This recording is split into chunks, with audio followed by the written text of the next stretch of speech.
വ്യാപാരി വ്യവസായി സമിതിയുടെ വയനാട് പുനരധിവാസ പാക്കേജ് ഇടുക്കി ജില്ലയിൽ വൻ വിജയമായിരുന്നുവെന്ന് സമിതി ഇടുക്കി ജില്ലാ പ്രസിഡന്റ് സാജൻ കുന്നേൽ പറഞ്ഞു.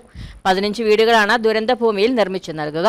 ഇതിനോടൊപ്പം വ്യാപാര സ്ഥാപനങ്ങളും ഉപജീവന മാർഗങ്ങളും നഷ്ടപ്പെട്ട വ്യാപാരികൾക്ക് പുതിയ ജീവിതമാർഗം കണ്ടെത്തുന്നതിനുള്ള സഹായവും ഉറപ്പാക്കുമെന്നും ജില്ലാ പ്രസിഡന്റ് സാജൻ കുന്നേൽ തൂക്കുപാലത്ത് പറഞ്ഞു. കേരളത്തിലെ സമാനതകളില്ലാത്ത ഒരു പ്രകൃതി ദുരന്തത്തിനാണ് വയനാട് ജില്ല സാക്ഷ്യം വഹിച്ചിരിക്കുന്നത്. ഞങ്ങള് ആ ദുരന്തം അനുഭവിക്കുന്ന സഹോദരന്മാർക്ക് അവിടെ ഒരു പുനരധിവാസ പാക്കേജ് കേരള സംസ്ഥാന വ്യാപാരി വ്യവസായി സമിതിയുടെ സംസ്ഥാന കമ്മിറ്റിയുടെ തീരുമാനപ്രകാരം ഞങ്ങളുടെ അംഗങ്ങളിൽ നിന്ന് ഫണ്ട് കളക്ട് ചെയ്തുകൊണ്ട് ആ ദുരന്ത മേഖലയിൽ വീട് നഷ്ടപ്പെട്ടവർക്കും മറ്റ് എല്ലാം നഷ്ടപ്പെട്ടവർക്കും അവരെ പുനരധിവസിപ്പിക്കുന്ന ഒരു പദ്ധതി ആവിഷ്കരിച്ചിട്ടുണ്ട്.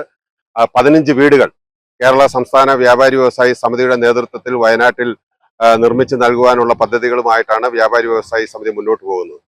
ഈ ദാരുണമായിട്ടുള്ള വിഷയത്തിൽ ഞങ്ങൾ ഈ പൊതുസമൂഹത്തോട് പ്രത്യേകിച്ച് വ്യാപാര മേഖലയിലുള്ള ഞങ്ങളുടെ അംഗങ്ങളോടും വ്യാപാര മേഖലയോടും ഒരു കൈത്താങ് ആവശ്യപ്പെട്ടപ്പോൾ അത് കൈയും മെയ്യും മറന്ന് സഹകരിച്ച സാഹചര്യമാണ് ഇടുക്കി ജില്ലയിൽ ഞങ്ങൾക്ക് കാണുവാൻ കഴിഞ്ഞത്. ഈ അവസരത്തിൽ ഇടുക്കി ജില്ലയിൽ കേരള സംസ്ഥാന വ്യാപാരി വ്യവസായി സമിതി ഈ ഉദ്യമത്തിന് വേണ്ടി അപേക്ഷിച്ച സാഹചര്യത്തിൽ ഞങ്ങളെ സഹായിച്ച എല്ലാവരോടും ഹൃദയപൂർവ്വം നന്ദി അറിയിക്കുന്നു.